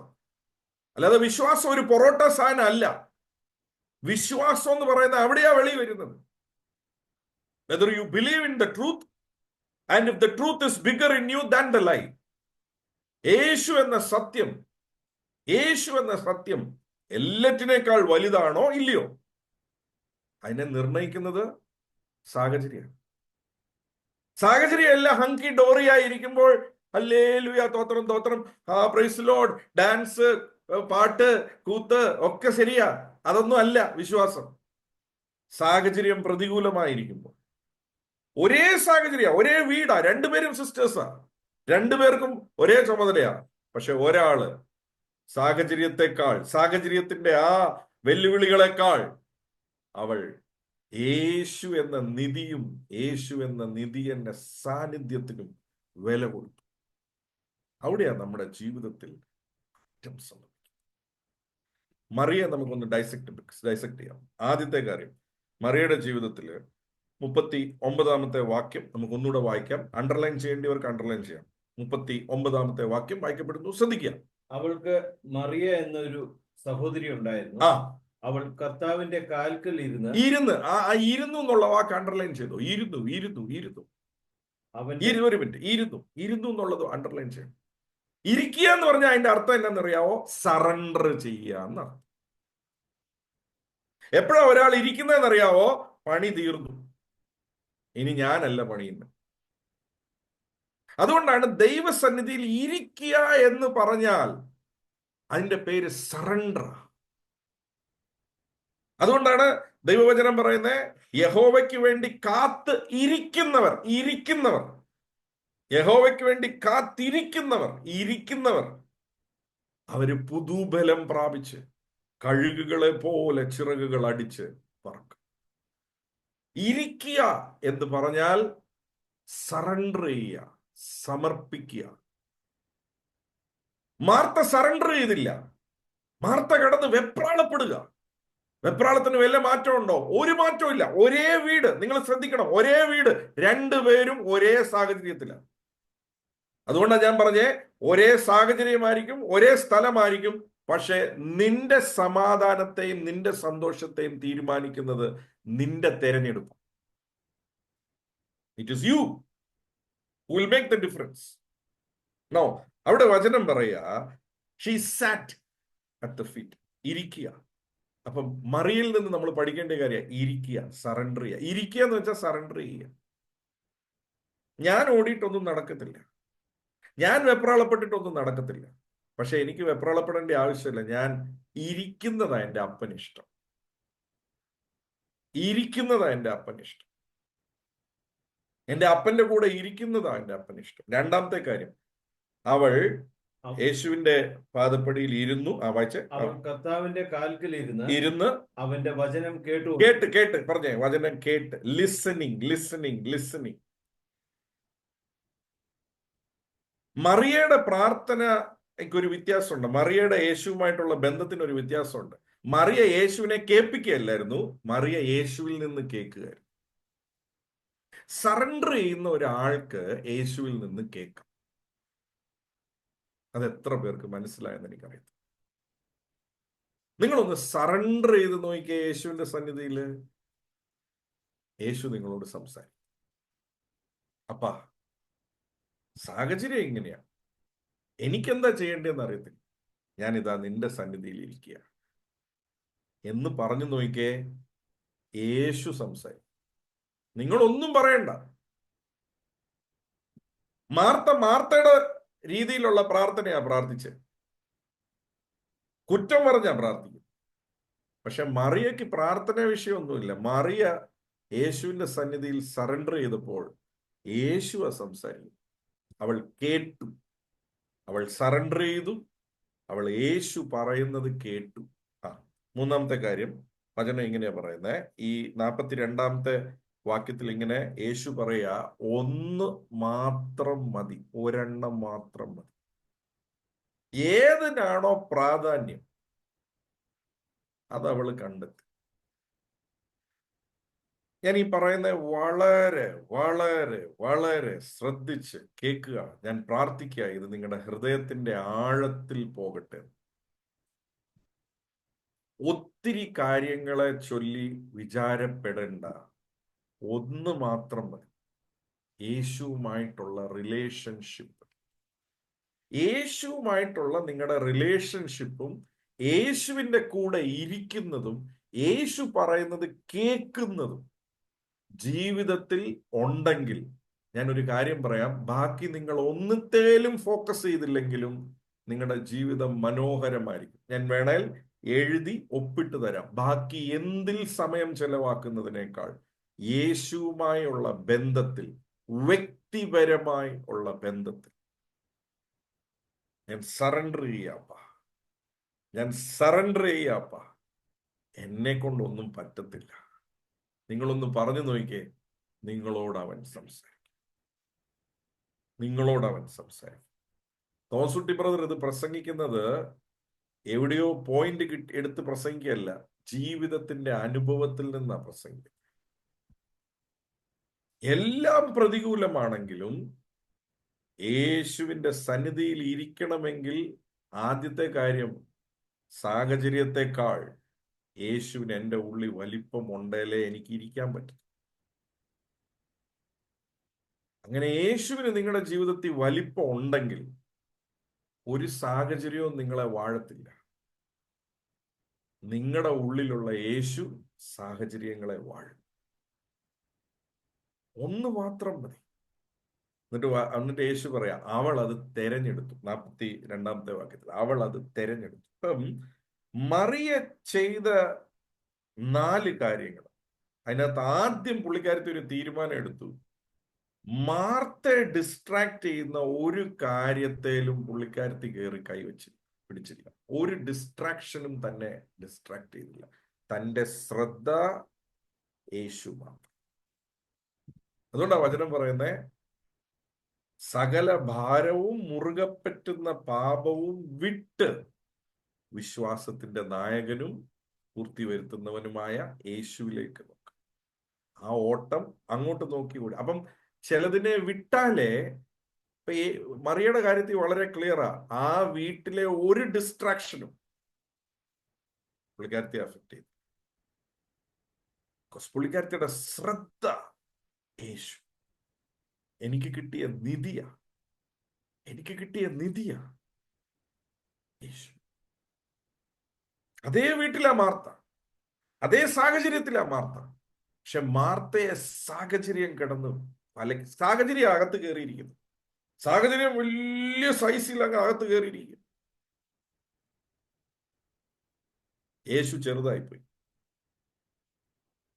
നമ്മുടെ ജീവിതത്തിൽ ശ്രദ്ധിക്കേണ്ട കാര്യമാണ്. ഭാരം വരുമ്പോൾ, വ്യാകുലത വരുമ്പോൾ, സങ്കടം വരും. ഞാനൊരു കാര്യം പറയാം, ജീവിതത്തിൽ സാഹചര്യങ്ങൾ പ്രതികൂലമാകത്തില്ലെന്ന് അല്ല ഞാൻ ഈ പ്രസംഗിക്കുന്നത്.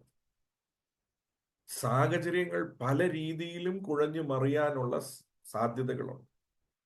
പക്ഷെ ഏത് സാഹചര്യത്തിൽ യേശു എൻ്റെ നിധി, എൻ്റെ അപ്പ, എൻ്റെ എല്ലാ സാഹചര്യത്തെക്കാൾ വലിയവനാണെന്നുള്ള തിരിച്ചറിവും എൻ്റെ ഫോക്കസുമാണ് എന്നെ മുന്നോട്ട് കൊണ്ടുപോകുന്നത്. മറിയയുടെ ജീവിതത്തിൽ അവൾ അത് തീരുമാനിച്ചു. മറിയയുടെ ജീവിതത്തിൽ 4 കാര്യങ്ങളാണ് മറിയ ചെയ്തത്. ഒന്ന്, അവൾ ഇരുന്നു എന്ന് വെച്ചാൽ അവൾ സമർപ്പിച്ചു കൊടുത്തു. നമ്മുടെ ജീവിതത്തിൽ നമുക്ക് എന്താ ചെയ്യേണ്ടതെന്ന് അറിയത്തില്ല, എനിക്ക് അടുത്തത് എന്താണെന്ന് അറിയത്തില്ല. യെസ്, അതിന്റെ പേരാണ് വിശ്വാസ ജീവിതം. അതുകൊണ്ടാണ് വചനം പറയുന്നത്, നമ്മൾ കാഴ്ചയാലല്ല വിശ്വാസത്താൽ ജീവിക്കും. ഇതൊക്കെ ഇങ്ങനെ കേട്ട് കേട്ട് തഴമ്പിച്ച് ഇതിന്റെ ഉപയോഗം എന്താണെന്നുള്ളത് മനസ്സിലാക്കാതെയാ നടക്കുന്നത്. കാഴ്ചയാലല്ല വിശ്വാസത്താൽ നടക്കുന്നു എന്ന് പറഞ്ഞാൽ അതിന്റെ അർത്ഥം അടുത്തത് എന്നാണെന്ന് എനിക്ക് അറിയത്തില്ല. ഒരു എനിക്കറിയത്തില്ല ഇത് ആരാ പറഞ്ഞെന്ന്, പക്ഷെ എൻ്റെ ഉള്ളിൽ ഒരു saying, I don't know what my tomorrow holds, but I know who holds my tomorrow. Wow, wow. എൻ്റെ നാളെ, എൻ്റെ നാളെ, ടുമോറോ, നാളെ, അതിൽ എന്തുണ്ടെന്നുള്ളത് എനിക്കറിയത്തില്ല. പക്ഷേ എൻ്റെ നാളെ ആരുടെ കയ്യിലാ ഇരിക്കുന്നെന്നുള്ളവനെ കുറിച്ച് എനിക്കറിയാം. ബിക്കോസ് എൻ്റെ നാളെ അവന്റെ കയ്യിലായതുകൊണ്ട് അതിൽ നന്മ മാത്രമേ കാണത്തുള്ളൂ എന്ന്. അതിന്റെ പേരാണ് വിശ്വാസം. That is faith. I don't know what my tomorrow holds, but I know who holds my tomorrow. ഞാനിത് പറയുമ്പോൾ അസാധാരണമായ ഒരു ദൈവ സാന്നിധ്യം എന്നെ നിറയ്ക്കും. അസാധാരണമായ ഒരു ദൈവ സാന്നിധ്യം. അത് പറയുമ്പോൾ തന്നെ അറിയാത്ത സന്തോഷം. It's moving, it's moving, it's moving. നിങ്ങളായിരിക്കുന്ന സ്ഥാനത്ത് നിങ്ങളൊന്ന് ഏറ്റു പറഞ്ഞു, I don't know what my tomorrow holds, but I know who holds my tomorrow. എന്റെ നാളെ എന്തായിത്തീരുമെന്ന് എനിക്ക് അറിയത്തില്ല, പക്ഷെ എന്റെ നാളെ ആരുടെ കയ്യിലാണെന്ന് എനിക്കറിയാം. അതിന്റെ പേരാണ് വിശ്വാസം. അതിന്റെ പേരാണ് വിശ്വാസം. തോസുട്ടി ബ്രദർ പ്രസംഗിക്കുന്നതും എന്റെ ജീവിതമാണ്. നാളെ എന്താവുമെന്ന് എനിക്കറിയത്തില്ല, പക്ഷെ എന്റെ നാളെ ആരുടെ കയ്യിലാണെന്ന് എനിക്കറിയാം. അവൻ നന്മ മാത്രമേ ചെയ്യത്തുള്ളൂ എന്റെ ജീവിതത്തിൽ. എന്റെ നാളെ അവന്റെ കയ്യിലാണെങ്കിൽ എനിക്ക് ഒരു കുറവും ഉണ്ടാകത്തില്ല. ഒരു കുറവും, ഒരു കുറവും. It's A wonderful song. എന്റെ കൂടെ ചേർന്ന് എനിക്ക് കൂടെ പാടാം. താൻ വാഴുകയാ ആകുലമില്ല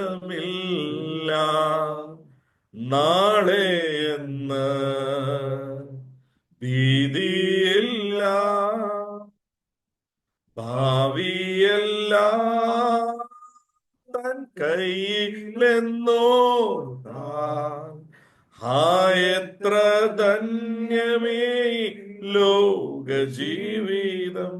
പാട്ടുകാരൻ പറയുന്നത് എന്നറിയാവോ? എന്നെ ഓർക്കണം, നാളെ എന്നായി തീരുവോ എന്നല്ല ഓർക്കണ്ടേ, എന്റെ ഭാവി ആരുടെ കയ്യിലാണെന്ന് ഓർക്കണം. ഭാവി ആരുടെ കയ്യിലാണ്? എന്റെ ഭാവി ആരുടെ കയ്യിലാണെന്ന് ഓർക്കാൻ പറ്റുമെങ്കിൽ ഇത്രത്തോളം മനോഹരമായി നടത്തിയവൻ ഇനിയും മനോഹരമായി നടത്താൻ ശക്തി. എവിടെ പോയി നിന്റെ വിശ്വാസം? എവിടെ പോയി നിന്റെ വിശ്വാസം? രാത്രി പരിശുദ്ധാത്മാവ് നിന്നോട് സംസാരിക്കുക. Where has your faith gone? Where is your faith? എന്തിലാ നിന്റെ വിശ്വാസം? ആരിലാ നിന്റെ വിശ്വാസം? എന്റെ വിശ്വാസം യേശുവിൽ മാത്രമായിരിക്കണം, മാത്രമായിരിക്കണം, മാത്രമായിരിക്കണം. I don't know what my tomorrow holds, but I know who holds.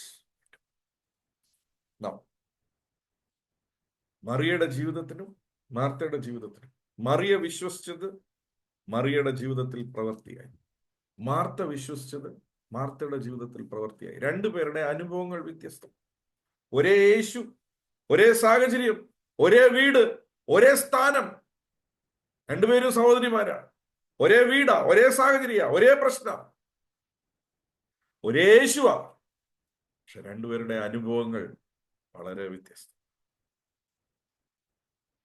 പ്രാർത്ഥിക്കുക. ഇന്ന് രാത്രി പരിശുദ്ധാത്മാവ് മാടി വിളിക്കുക ചിലരെ. What are you worried about? Why are you worried about it my son? Why are you worried about it my daughter? I hold your future. ഞാൻ നിന്റെ ഭാവി എന്റെ കയ്യിലാണ്. നിന്നെ ഞാൻ എൻ്റെ ഉള്ളം കയ്യിൽ വരച്ചു വെച്ചിട്ടുണ്ട്. ഒരുത്തർക്കും നിന്നെ എൻ്റെ കയ്യിൽ നിന്ന് പറിച്ചെടുക്കാൻ സാധിക്കത്തില്ല. എന്തിനെ ചൊല്ലിയാ മകനെ നീ വിചാരപ്പെടുമേ? എന്തിനെ ചൊല്ലിയാ മകളെ നീ വിചാരപ്പെടുമേ? നിന്റെ പുറകിലുള്ള ജീവിതത്തോട്ട് തിരിഞ്ഞു നോക്ക്. നിന്നെ ഇത്രത്തോളം എനിക്ക് നടത്താൻ പറ്റുമെങ്കിൽ അന്ത്യത്തോളം നടത്താൻ ഞാൻ ശക്തിയുള്ളവനാണെന്ന് പരിശുദ്ധാത്മാവ് സംസാരിക്കുന്ന ചിലരുണ്ട്. Never worry about your life. Never worry about your life. Never get dejected about your life. Let your focus come back to Jesus. യേശുവിലേക്ക് നിങ്ങളെ ആശ്രയം, യേശുവിലേക്ക് നിങ്ങളുടെ ശ്രദ്ധ തിരികെ വരട്ടെ എന്ന് ഞാൻ പ്രാർത്ഥിക്കുന്നു. ഇന്ന് രാത്രി പരിശുദ്ധാത്മാവ് ശക്തമായി ചിലരോട് സംസാരിക്കുക. Let your focus B Jesus. Jesus alone. ഒരു സാഹചര്യമോ ഒരു വ്യക്തിയോ യേശുവിനേക്കാൾ വലുതാകണ്ട. Not necessary.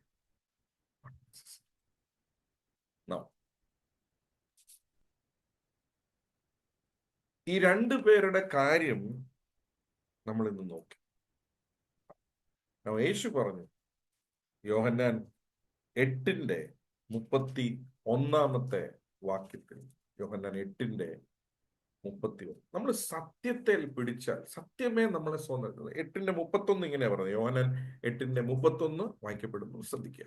തന്നിൽ വിശ്വസിച്ച യഹൂദന്മാരോട് യേശു, എന്റെ വചനത്തിൽ നിലനിൽക്കുന്നുവെങ്കിൽ, വചനത്തിൽ നിലനിൽക്കുന്നുവെങ്കിൽ നിങ്ങൾ വാസ്തവമായി എന്റെ ശിഷ്യന്മാരായി. നിങ്ങൾ വാസ്തവമായി എന്റെ ശിഷ്യന്മാരായി. അപ്പം വചനം പറയുന്നത് എന്നാന്ന് വെച്ചാൽ, വചനത്തിൽ അപ്പം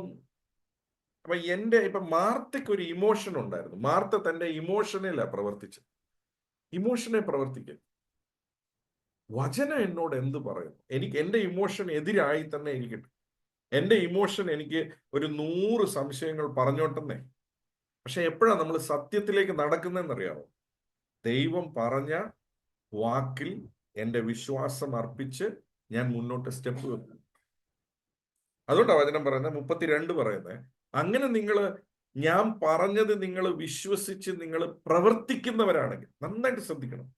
അവിടെ എൻ്റെ വചനം നിങ്ങൾ കൈക്കൊണ്ടാൽ എന്ന് പറയുമ്പം അതിൻ്റെ അർത്ഥം ഇംഗ്ലീഷ് ബൈബിൾ വളരെ വ്യക്തം. കൈക്കൊണ്ടാൽ എന്ന് പറഞ്ഞാൽ അതിൻ്റെ അർത്ഥം എന്നാന്ന് വെച്ചാൽ, ഞാൻ അതനുസരിച്ച് പ്രവർത്തിക്കുന്നവനാകും. പ്രവർത്തിച്ചാലുള്ള ഗുണം എന്നാ? 8:32 പറയുക, വായിച്ചേ. സത്യം അറിയുകയും, സത്യം നിങ്ങൾ അറിയുകയും, സത്യം നിങ്ങളെ സ്വതന്ത്രന്മാരാക്കുകയും ചെയ്യും എന്ന് പറയും. സത്യം നിങ്ങളെ സ്വതന്ത്രന്മാരാക്കും. അപ്പൊ നമ്മുടെ ജീവിതത്തിലെ എല്ലാ ബന്ധനത്തിന്റെയും കാരണം, നമ്മുടെ ജീവിതത്തിലെ ഒരു സ്വാതന്ത്ര്യമില്ലായ്മയുടെ കാരണം, നമ്മൾ ഏതോ ഒരു സത്യം തിരിച്ചറിഞ്ഞിട്ടില്ല. ഓക്കെ, സത്യം എനിക്ക് തിരിച്ചറിയണം ബ്രദറെ, എന്താ ചെയ്യേണ്ടേ? യേശുവിലാണോ വിശ്വസിക്കുന്നത്? അപ്പം യേശു എന്താണോ ചെയ്യാൻ പറഞ്ഞത് അത് തോന്നിയാലും തോന്നിയില്ലേലും ചെയ്യുക. വചനം പറയുക, അങ്ങനെ നീ ചെയ്യാൻ തുടങ്ങിയാൽ നീ സത്യം തിരിച്ചറിയാൻ തുടങ്ങും. സത്യം നിന്നെ സ്വതന്ത്രനാക്കാൻ. അപ്പം ഈ മറിയക്ക് ജഡത്തിൽ അവിടുത്തെ കാര്യങ്ങൾ ശ്രദ്ധിക്കണമെന്ന് തോന്നിക്കാണത്തില്ല എന്ന് നിങ്ങൾ ചിന്തിക്കുമെങ്കിൽ അത് വെറും മണ്ടത്തരാ. നമ്മൾ അങ്ങനെ ചിന്തിച്ചാൽ അത് വെറും മണ്ടത്തരാ. പുള്ളിക്കാരത്തിക്കും സാഹചര്യത്തിന്റെ പ്രഷർ ഉറപ്പായിട്ടും കാണും.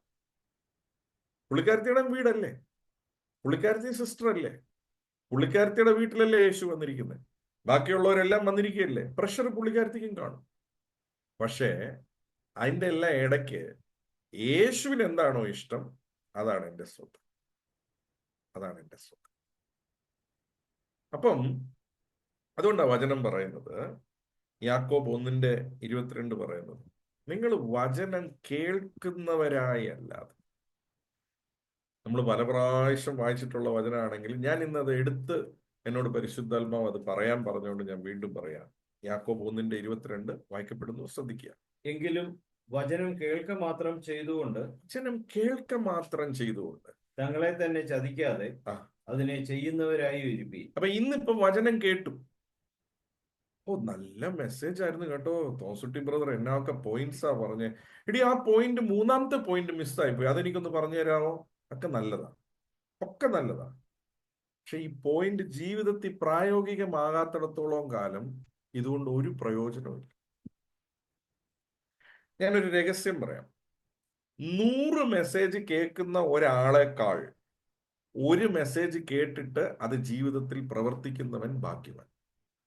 ഞാൻ വീണ്ടും പറയാം, 100 മെസ്സേജ് കേൾക്കുന്ന ഒരാളെക്കാൾ ഒരു മെസ്സേജ് കേട്ടിട്ട് ആ മെസ്സേജ് അനുസരിച്ച് ജീവിതത്തിൽ പ്രവർത്തിക്കുന്നവൻ ഭാഗ്യവാൻ. നോ, സദൃശവാക്യങ്ങളിൽ ഇങ്ങനെ ഒരു വാക്യമുണ്ട്. സദൃശവാക്യം 14-ാം അധ്യായം അതിന്റെ 23-ാമത്തെ വാക്യം. Proverbs chapter 14 and verse 23. സദൃശവാക്യം 14-ന്റെ 23 വാക്യപ്പെടുന്നു. ശ്രദ്ധിക്കുക. എല്ലാ തൊഴിലുകൊണ്ട് ലാഭം വരും. എല്ലാ തൊഴിലെന്ന് വെച്ചാൽ എല്ലാ വർക്ക്, എന്തെല്ലാം നമ്മൾ പണിയെടുത്ത, നമ്മൾ പ്രവർത്തിച്ച, അതിനകത്ത് എന്ത് പ്രവൃത്തി ചെയ്താലും അതിനകത്ത് എന്നാ ഉണ്ട്? ലാഭമുണ്ട്. അതര ചർവണ്ണം കൊണ്ടോ അതര പെരുക്കമേ വരൂ. അതര എന്നതാ? അതര ചർവണ്ണം കൊണ്ടോ. അതര ചർവണ്ണം കൊണ്ട് എന്ന് വെച്ചാല് ചുമ്മാ ഇരുന്ന് സൊള്ളിങ്. നമ്മുടെ നാടൻ മലയാളി ഭാഷ പറഞ്ഞാല് സൊള്ളിങ് മാത്രമേ ഉള്ളൂ. മെസ്സേജിനെ കുറിച്ച് സൊള്ളിങ്, മെസ്സേജ് പറഞ്ഞ ആളിനെ കുറിച്ച് സൊള്ളിങ്, മെസ്സേജ് പറഞ്ഞ ആളിട്ട ഡ്രസ്സിനെ കുറിച്ച് സൊള്ളിങ്, മെസ്സേജിന്റെ പോയിന്റിനെ കുറിച്ച് സൊള്ളിങ്.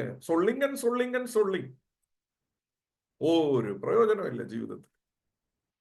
അപ്പോ നമ്മൾ ഇങ്ങനെ ഈ സംസാരിച്ച് എന്ന് വെച്ചാൽ ചുരുക്കി പറഞ്ഞ വായിട്ട് അലച്ചത് കൊണ്ടൊന്നും ഒരു ജീവിതത്തിൽ ഒരു മാറ്റവും സംഭവിക്കത്തില്ല. ജീവിതത്തിൽ മാറ്റം വരണോ? ഇന്നത്തെ വചനം നമുക്കൊന്ന് എടുക്കാം. ഇന്നത്തെ വചനം നമ്മൾ കേട്ടത് എന്നതാ? മാർത്ത ചെയ്തത് ചെയ്യരുത്, മറിയ ചെയ്തത് ചെയ്യണം. എന്താ മറിയ ചെയ്തേ? മറിയ യേശുവിന്റെ പാദത്തിൽ ഇരുന്നു. സാഹചര്യങ്ങളെല്ലാം വിടുക, യേശുവിന്റെ പാദത്തിൽ ഇരിക്കുക. അതിന്റെ പേര് സറണ്ടർ. ഞാൻ സറണ്ടർ ചെയ്തു. 2, ഞാൻ യേശുവിനെ പറഞ്ഞ് കേൾപ്പിക്കുകയല്ല, യേശു പറയുന്നത് കേൾക്കാനുള്ള ഒരു ചെവിയുമായി ഇരിക്കുക. 199 പേരും പ്രാർത്ഥിച്ചു കഴിഞ്ഞിട്ടും വ്യാകുലതയോടെ എഴുന്നേറ്റ് വരുന്നതിന്റെ കാര്യം എന്താന്ന് വെച്ചാൽ, അവർക്ക് യേശു പറയുന്നത് കേൾക്കണ്ട, അവര് പറയുന്നതല്ല യേശു കേൾക്കണം. അതുകൊണ്ടാണ് പ്രാർത്ഥിച്ചു കഴിഞ്ഞിട്ടും സന്തോഷിക്കും. പക്ഷെ മറിയയുടെ പ്രാർത്ഥന വ്യത്യാസം. മറിയ ഇരുന്നു, പ്രാർത്ഥിച്ചില്ല, യേശു പറഞ്ഞത് കേൾക്കാൻ തുടങ്ങി. 3, അവൾ ഒരു കാര്യം തെരഞ്ഞെടുത്തുള്ളൂ, പക്ഷെ ഒരു കാര്യം മതി, അവൾ അത് ഐഡന്റിഫൈ ചെയ്തു. വീട്ടിൽ 100 കൂട്ടം കാര്യങ്ങൾ കിടക്കുക, പക്ഷെ ഒരു കാര്യമാണ് ഇമ്പോർട്ടന്റ്. അപ്പൊ നമ്മുടെ ജീവിതത്തിൽ ഏതാണ് അത്യാവശ്യം? ഈ സാഹചര്യത്തിൽ, ഇന്നത്തെ എൻ്റെ ജീവിതത്തിൽ, ഈ കാലഘട്ടത്തിൽ ഞാൻ എന്തിലാ ഫോക്കസ് ചെയ്യേണ്ടത്? ഇമ്പോർട്ടന്റ്. ദൈവ പൈതലിനെ സംബന്ധിച്ച് യേശുവുമായിട്ടുള്ള ബന്ധമാണ് നമ്പർ 1 പ്രയോറിറ്റി. അതിനെതിരെ അതിനെ തടസ്സമാക്കുന്ന ഒന്നിനും സ്ഥാനം കൊടുക്കരുത്. 4, അവളുടെ ജീവിതത്തിൽ അവള് ആ തെരഞ്ഞെടുത്ത കാര്യം അതൊരു തീരുമാനമാണ്. She chose that. അവൾ അത് ഐഡന്റിഫൈ ചെയ്തു, അവൾ അത് തീരുമാനിച്ചു, അവൾ അത് തെരഞ്ഞെടുത്തു. നന്മ തെരഞ്ഞെടുക്കുന്നത് എൻ്റെ കയ്യിലായിരിക്കും. ഞാനിത് അപ്പം ഇന്നത്തെ മീറ്റിംഗ് മെസ്സേജും കഴിഞ്ഞ് നല്ല ഇല്ലായിരുന്നു കേട്ടോ, എന്നോ വെളിപ്പാടാ ബ്രദർ പ്രസംഗിക്കുന്നത്. അത് ആ സൊള്ളിങ് കൊണ്ടൊന്നും ഒരു പ്രയോജനമില്ല. ഇന്ന് ജീവിതത്തിൽ ഇന്ന് പ്രസംഗിച്ച വചനം, ഇന്ന് കേട്ട വചനം പ്രയോജനപ്പെടണോ? ഈ 4 കാര്യം ജീവിതത്തിൽ ചെയ്യും, ജീവിതത്തിൽ പ്രായോഗികമാക്കുക. ആണ് പിശാചിന്റെ ഏറ്റവും വലിയ തന്ത്രം. സമാധാനം ഇല്ലാതെ നമ്മളെ ആക്കാനായി. പക്ഷെ ഫോക്കസ് വരാനായിട്ട് ഒരു മെയിൻ കാര്യമാണ്, ആവശ്യമില്ലാത്ത എല്ലാத்தைയും കട്ട് ചെയ്യുക. ഒന്ന് മാത്രം മതി. അയ്യോ ബ്രദറെ, ഒന്ന് മാത്രം മതിയെന്ന്. ഞാൻ പഠിച്ചില്ല, ഞാൻ ഇത് ചെയ്തില്ല, എനിക്ക് ഇന്ന പ്രശ്നമുണ്ട്. ഒന്ന് മാത്രം മതി. യേശു മാത്രം മതി എന്ന് പറയുമ്പോൾ യേശുവുമായിട്ടുള്ള പ്രണയബന്ധം. ആ ബന്ധത്തിൽ ചൊല്ലുന്നവനല്ല, കേൾക്കുന്നവൻ. ലിസണിങ്. യേശു പറയുന്നത് കേൾക്കുക. സംഭവിച്ചത് എന്നാന്നറിയാമോ? ഞാൻ അത് മാത്രം കാണിച്ച് നമുക്ക് പ്രാർത്ഥിച്ചേക്കാം. ഇവർ രണ്ടുപേരും ഒരേ വീട്ടിലായിരുന്നു. രണ്ടുപേരും ഒരാളൊരു തനിക്ക് തോന്നിയ നുണ വിശ്വസിച്ചു. മറിയ യേശുവിന് എന്താണോ വേണ്ടി ആ സത്യത്തിൽ വിശ്വസിച്ചു. വചനം നമ്മൾ എങ്ങനെയാ പറയുന്നത്? അവിടെ മറിയ അവസാനം ഷീ ബിക്കേം എ ബ്ലെസ്സിങ്.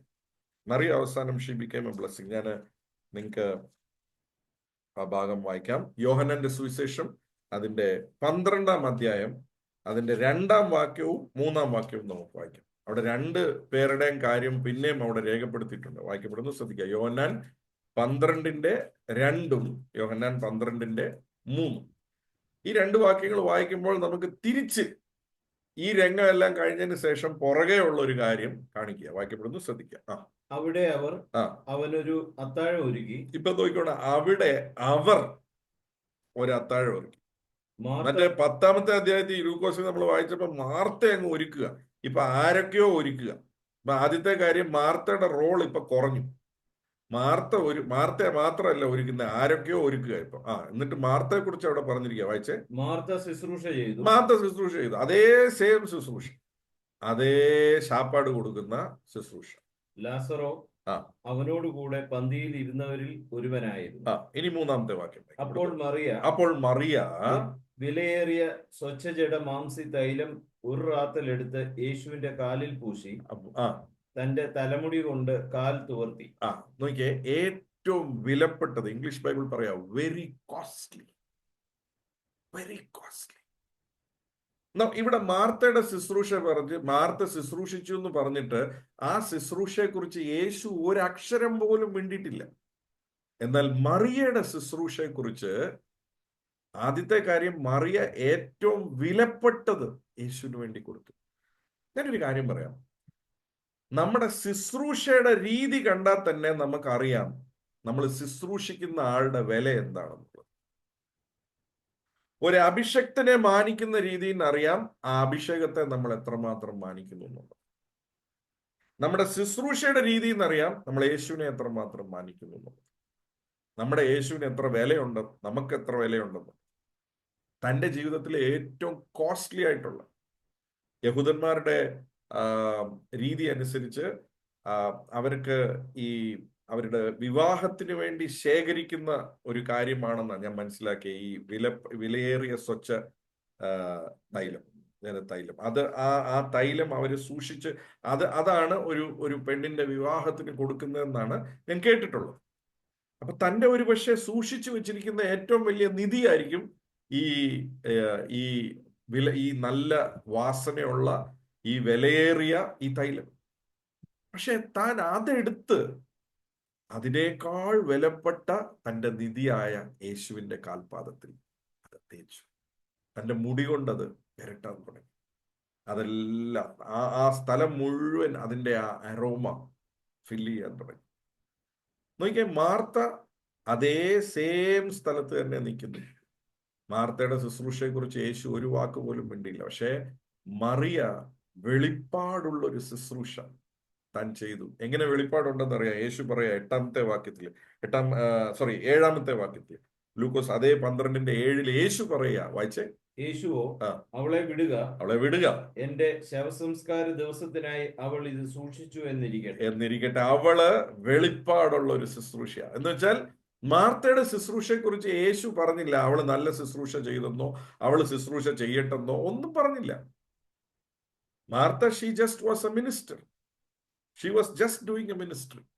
പക്ഷേ യേശുവിന്റെ കാൽപാദത്തിൽ ഇരിക്കുകയും യേശു പറയുന്നത് കേൾക്കുകയും ചെയ്ത മറിയ യേശുവിന് ഇഷ്ടമുള്ള ശുശ്രൂഷ ചെയ്തു. അതുകൊണ്ടാണ് യേശു പറയുന്നത്, അവളെ വിട്, എനിക്കിഷ്ടമുള്ള ശുശ്രൂഷ അവള് ചെയ്തു. എപ്പോഴാണ് നമുക്ക് യേശുവിന് ഇഷ്ടമുള്ളത് നമ്മൾ എപ്പോൾ ചെയ്യാൻ തുടങ്ങുമെന്നറിയാമോ? അതിൻ്റെ ആദ്യത്തെ സ്റ്റെപ്പ് യേശുവിൻ്റെ പാദത്തിൽ ഇരിക്കണം. യേശു പറയുന്ന കേൾക്കണം. എന്നാലേ നമുക്ക് യേശുവിന് പ്രിയമുള്ളത് ചെയ്യാൻ പറ്റത്തുള്ളൂ. നിങ്ങളുടെ ജോലി ആയിക്കോട്ടെ, ബിസിനസ് ആയിക്കോട്ടെ, കുടുംബജീവിതം ആയിക്കോട്ടെ, ശുശ്രൂഷ ആയിക്കോട്ടെ, സഭ നടത്തുന്നതായിക്കോട്ടെ, ഏതായിക്കോട്ടെ, അവിടെ എല്ലാം യേശുവിന് പ്രസാദമുള്ളത് ചെയ്യണമെങ്കിൽ ആദ്യത്തെ സ്റ്റെപ്പ് സറണ്ടർ ചെയ്യുകയും യേശുവിന്റെ കാൽപാദത്തിൽ ഇരിക്കുകയും യേശു പറയുന്നത് കേൾക്കുകയും ചെയ്യുന്ന ഒരു വ്യക്തിക്ക് മാത്രമേ സാധിക്കത്തുള്ളൂ. വെളിപ്പാടുള്ള ഒരു ശുശ്രൂഷ, വെളിപ്പാടുള്ള ഒരു ജീവിതം, അവന് മാത്രമേ കിട്ടത്തുള്ളൂ. മറിയ അതിന്റെ ഒരു സാക്ഷിയാ. യേശു പറയാ, അവളെ വിട്, എനിക്ക് ആ ശുശ്രൂഷ വേണം. നോക്കിയേ, മറിയയുടെ ശുശ്രൂഷയ്ക്ക് എന്ത് വലിയ സർട്ടിഫിക്കേഷനാ കിട്ടിയെന്ന് നോക്കി. അതാണ് എന്നെ കേൾക്കുന്ന പ്രിയപ്പെട്ടവരെ ജീവിതത്തിലെ ഏറ്റവും വലിയ നേട്ടം. അപ്പോ മറിയ ചെയ്തത് ചെയ്യാൻ പ്രത്യേകിച്ച് മൂഡ് വരത്തില്ല. അതെന്റെ തീരുമാനമാണ്. ഇരിക്കണം എന്നുള്ള എന്റെ തീരുമാനം. സാഹചര്യങ്ങളെ ഞാൻ എന്നാ പറയുന്നത്, അതിന് വില ഞാൻ കൊടുക്കുന്നില്ല. എന്റെ തീരുമാനം. സാഹചര്യങ്ങളെക്കാൾ എന്റെ അപ്പൻ വലിയവനാ. എന്റെ തീരുമാനം. ഞാൻ എൻ്റെ അപ്പായുടെ കൂടെ ഇരിക്കും. എൻ്റെ അപ്പ പറയുന്നത് ഞാൻ കേൾക്കും. എൻ്റെ അപ്പ സംസാരിക്കുന്ന രീതിയിൽ ഞാൻ മുന്നോട്ട് തീരുമാനങ്ങൾ എടുക്കും.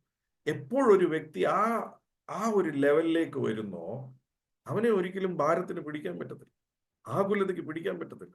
മാത്രമല്ല, അവന്റെ ശുശ്രൂഷ ആയിക്കോട്ടെ, അവൻ ചെയ്യുന്നത് എന്തായിക്കോട്ടെ, വെളിപ്പാടുള്ളതായിരിക്കും. യേശു സർട്ടിഫൈ ചെയ്യുക, അവളെ വിട്, ശുശ്രൂഷ എനിക്ക് വേണം. എന്നാ വലിയ ഭാഗ്യമാ പ്രിയപ്പെട്ടവർ, എന്നാ വലിയ ഭാഗ്യം. വ്യാകുലപ്പെട്ടവള് വ്യാകുലപ്പെട്ട് തന്നെ നിൽക്കുന്നു. അവളുടെ ജീവിതത്തിൽ ഒരു പുരോഗമനവും ഇല്ല. പക്ഷെ യേശുവിന്റെ പാദത്തിൽ ഇരുന്നവൾ, യേശു പറയുന്നത് കേട്ടവൾ, ജീവിതം മാറി മറിഞ്ഞു. നമ്മുടെ ജീവിതവും മാറി മറിയും. നോ, ഈ മറിയയ്ക്കും ഒത്തിരി ചിന്തകളിൽ പോരാട്ടം വന്നു കാണും. ചിന്തകളിൽ പോരാട്ടം വരും. പക്ഷെ അതുകൊണ്ടാണ് 2 കൊരിന്ത്യർ 10-ാം അധ്യായം അതിന്റെ 5-ാം വാക്യം പറയുന്നത്, എല്ലാ സങ്കല്പ കോട്ടകളെയും അടക്കണം. അപ്പൊ ഞാനൊരു കാര്യം പറയാം, ദൈവവചനം നമ്മുടെ ജീവിതത്തിൽ പ്രാക്ടീസ് ചെയ്യാന്ന് പറയുന്നതിനകത്ത്, അതിനകത്തൊരു വർക്കുണ്ട്. You need to practise it. വചനം നമുക്ക് ആ വാക്യം കൂടെ വായിക്കാം. 2 കൊരിന്ത്യർ 10-ാം അധ്യായം അതിന്റെ 5-ാമത്തെ വാക്യം വായിക്കപ്പെടുന്നു. ശ്രദ്ധിക്കുക. അവയാൽ ഞങ്ങൾ സങ്കല്പങ്ങളും ദൈവത്തിന്റെ അതിന്റെ മുന്നത്തെ വാക്യം കൂടെ വായിച്ചോ. നമ്മുടെ യുദ്ധത്തിനുള്ള ആയുധങ്ങൾ വായിച്ചേ. ഞങ്ങളുടെ പോരിന്റെ ആയുധങ്ങളോ ജഡീകങ്ങളല്ല, കോട്ടകളെ ഇടിപ്പാൻ ദൈവസന്നിധിയിൽ ശക്തിയുള്ളവ. ഓർത്തോണം, അഭിഷേകം, പ്രാർത്ഥന, അന്യഭാഷ, ഇതെല്ലാം കോട്ടകളെ ഇടിക്കാനാ ഉപയോഗിക്കേണ്ടത്. അല്ലാതെ അതിനകത്ത് കിടന്ന് വരില്ലോണ്ടിരിക്കാനല്ല. ഈ അഭിഷേകം എന്ന് പറയുന്നത് ഈ എതിരെ ഉയരുന്ന ചിന്തകളെ, എതിരെ ഉയരുന്ന കാര്യങ്ങളെ അടക്കാനാണ്. അഭിഷേകം അതിനുവേണ്ടിയാണ് നൽകപ്പെട്ടിരിക്കുന്നത്. പരിശുദ്ധാത്മാവിന്റെ അഭിഷേകം നുകങ്ങളെ മുറിക്കുക എന്ന് പറഞ്ഞാൽ, ആദ്യത്തെ നുകം പിശാച് ഉണ്ടാക്കുന്നത് ചിന്തകളില്ല. ആ ചിന്തകളിലെ നുകത്തെ അടക്കണം. വായിച്ചേ. ഞങ്ങളുടെ പോരിന്റെ ആയുധങ്ങളോ ജഡീകങ്ങളല്ല, കോട്ടകളെ ഇടിപ്പാൻ ദൈവസന്നിധിയിൽ ശക്തിയുള്ളവ തന്നെ. അവയാൽ ഞങ്ങൾ സങ്കല്പങ്ങളും അത് സങ്കല്പ, റിയൽ അല്ല, സങ്കല്പ. ദൈവത്തിന്റെ പരിജ്ഞാനത്തിന് വിരോധമായി പൊങ്ങുന്ന എല്ലാ ഉയർച്ചയും, എന്ന് വെച്ചാൽ സത്യത്തിന് വിപരീതമായിട്ടുള്ള ഏത് ഉയർച്ചയും, എല്ലാ ഉയർച്ചയും ഇടിച്ചു കളഞ്ഞു. ഏത് വിചാരത്തെയും ക്രിസ്തുവിനോടുള്ള അനുസരണത്തിനായിട്ട് പിടിച്ചടക്കി. വിചാരങ്ങളെ ഞാൻ അനുവദിക്കത്തില്ല. അത് അകത്ത് കയറി വരുമ്പോൾ തന്നെ ഇടിക്കുക, അടിക്കുക. നമ്മൾ ഈ അടിയും ബാക്കിയുള്ളതിൽ പോയി വെക്കും. അങ്ങോട്ടും ഇങ്ങോട്ടും അടി, അങ്ങോട്ടും ഇങ്ങോട്ടും ഇടി, അങ്ങോട്ടും ഇങ്ങോട്ടും എന്നാ പറയുന്ന അതും ഇതും പറയുക. നോ, നമ്മുടെ ചിന്തകളെ അടിക്കണ്ടേ, നമ്മുടെ ചിന്താ കോട്ടകളെ അടിക്കണ്ടേ, ആ കാര്യങ്ങളെ. അപ്പൊ ചിന്തകൾ അങ്ങനെ സങ്കല്പ കോട്ടകളായി നമ്മുടെ ഉള്ളിൽ വരാൻ സാധ്യതയുണ്ടോ? സാധ്യതയുണ്ട്. അതിനെ ഇടിക്കണം, അതിനെ ഒടിക്കണം. എന്നിട്ട് അപ്പന്റെ കൂടെ ഇരിക്കണം. ഇടിക്കുക, ഒടിക്കുക, ഇരിക്കുക, കേൾക്കുക, പ്രാപിക്കുക, ചാർജ് ആകുക. അപ്പൊ നമ്മുടെ ജീവിതത്തിൽ കഴുകുകളെ പോലെ ചിറകുകൾ അടിച്ച് പറക്കുവാനായിട്ട് തുടങ്ങും. നോ, ഡൂയിങ് ദ വേർഡ്, ഞാൻ ഇവിടെ അങ്ങനെ എഴുതി വെച്ച്, doing the word involves work. അങ്ങനെ ചുമ്മാ നടക്കത്തില്ല. അതിന് എൻ്റെ തീരുമാനം വേണം, എൻ്റെ വില്ല് ഞാൻ അതിന് ഉപയോഗിക്കണം. അത് എൻ്റെ തീരുമാനവും എൻ്റെ ചോയ്സും ആയാലേ അത് നടക്കത്തുള്ളൂ. അതിന് പ്രത്യേക മൂഡിന് വേണ്ടി വെയിറ്റ് ചെയ്യരുത്. മൂടൊന്നും വരത്തില്ല. അത് ഞാൻ തീരുമാനിച്ച്, തെരഞ്ഞെടുത്ത്, ഇതാണ് വഴി, ഞാൻ ഇതിലേ പോകത്തുള്ളൂ എന്നൊന്ന് തീരുമാനിച്ചാൽ പരിശുദ്ധാത്മാവ് നമ്മളെ സഹായിക്കും, കൂടെ ഇരിക്കും. എനിക്ക് ഈ നൈക്കിന്റെ പരസ്യം ഭയങ്കര ഇഷ്ടമാണ്. അവർക്ക് 3 വാക്കേ ഉള്ളൂ. ആ 3 വാക്ക് ശരിക്കും ഓരോ വിശ്വാസിയും ദൈവവചനത്തെക്കുറിച്ച് ഉപയോഗിക്കണമെന്നാണ് എൻ്റെ ആഗ്രഹം. Just do it. നിങ്ങൾ എല്ലാ നൈക്കിന്റെ പരസ്യത്തിലും കാണാൻ പറ്റും ഈ 3 വാക്ക്, ജസ്റ്റ് ഡു ഇറ്റ്. പക്ഷെ വിശ്വാസികൾക്കെല്ലാം പറ്റുന്ന പ്രശ്നം എന്ന് വെച്ചാൽ, ബ്രദർ പറഞ്ഞതെല്ലാം കറക്റ്റാ, പക്ഷേ പക്ഷേ പക്ഷേ പക്ഷേ പക്ഷേ പക്ഷേ പക്ഷേ. ഇന്ന് രാത്രി ഈ മെസ്സേജ് ഞാൻ പൂർത്തീകരിക്കാനായിട്ട് ഒരു ആഗ്രഹം. നോ പക്ഷേ, ജസ്റ്റ് ഡു ഇറ്റ്. വചനം എന്ത് നിന്നോട് ചെയ്യാൻ പറയുന്നു, വചനം നീ കേട്ടപ്പോൾ വചനം നിന്നോട് എന്താണോ ഇടപെട്ടത്, ജസ്റ്റ് ഡു ഇറ്റ്. നോട്ട്സ് എഴുതിയിട്ടുള്ളവര് ലാസ്റ്റിൽ എഴുതി വെക്ക്, ജസ്റ്റ് ഡു ഇറ്റ്. അതിനെക്കുറിച്ച് സംസാരിക്കാനല്ല, അതിനെക്കുറിച്ച് പാരായണം ചെയ്യാനല്ല, എന്താണോ വചനം നിന്നോട് ചെയ്യാൻ പറയുന്നത്, ജസ്റ്റ് ഡു ഇറ്റ്. അത് ചെയ്യുമ്പോൾ നിന്റെ ഫലം ജീവിതത്തിൽ ഉണ്ടാകും, മാറ്റങ്ങൾ ജീവിതത്തിൽ ഉണ്ടാകും, വലിയ കാര്യങ്ങൾ അപ്പൻ ചെയ്യും. I know it's going to be a great. ഞാൻ അതുകൊണ്ടാണ് പറഞ്ഞത്, start believing that your next 10 years will be greater, good, better, much bigger. Now, അത് എല്ലാം നന്നായിരിക്കുമ്പം വിശ്വസിക്കുന്നതല്ല. വെൻ യു പ്രതികൂലത്തിൽ വിശ്വസിക്കുന്നതിന്റെ പേരാണ് വിശ്വാസം. That's why it is called faith. വിശ്വാസം എന്നത് ആശിക്കുന്നതിന്റെ ഉറപ്പും കാണാത്ത കാഴ്ചകളുടെ നിശ്ചയവും. You don't see it, but you believe it. I don't know what my tomorrow holds, but I know who holds my tomorrow. എന്റെ നാളെ ആര് വെച്ചിരിക്കുന്നു, എന്റെ നാളെ ആരുടെ കയ്യിലാണെന്ന് എനിക്കറിയാം. നാളെ എന്തായിരിക്കുന്ന അതിന്റെ ഫുൾ വ്യക്തത എനിക്കില്ല, പക്ഷെ എന്റെ നാളെ ആരുടെ കയ്യിലാണെന്ന് വ്യക്തത എനിക്ക് അവനെ അറിയാം. അവൻ എന്റെ ഉപനിധിയാണ്, അവൻ എന്റെ അപ്പായ, അവൻ എനിക്ക് ദോഷമൊന്നും ചെയ്യത്തില്ല. എനിക്ക് അവനെ അറിയാം, ഇത്രത്തോളം നടത്തിയവനാണ്. നീ എന്നെ നടത്തും, മനോഹരമായി നടത്തും. എന്റെ ജീവിതത്തിലെ ഒരു സാഹചര്യം അവനേക്കാൾ വലുതല്ല. എന്റെ ജീവിതത്തിലെ എല്ലാ സാഹചര്യങ്ങളെക്കാൾ, എന്റെ ജീവിതത്തിലെ എല്ലാ പ്രതികൂലങ്ങളെക്കാൾ, എന്റെ ജീവിതത്തിൽ കാണുന്നതും കേൾക്കുന്നതുമായ സകലതിനേക്കാൾ എന്റെ അപ്പ വലിയവൻ. നിങ്ങളുടെ ഉള്ളിൽ ആ വിശ്വാസം വരട്ടെ എന്ന് ഞാൻ പ്രാർത്ഥിക്കുന്നു. നിങ്ങളുടെ ജീവിതങ്ങൾ അതിന്റെ അടിസ്ഥാനത്തിൽ മാറട്ടെ എന്ന് പ്രാർത്ഥിക്കുന്നു.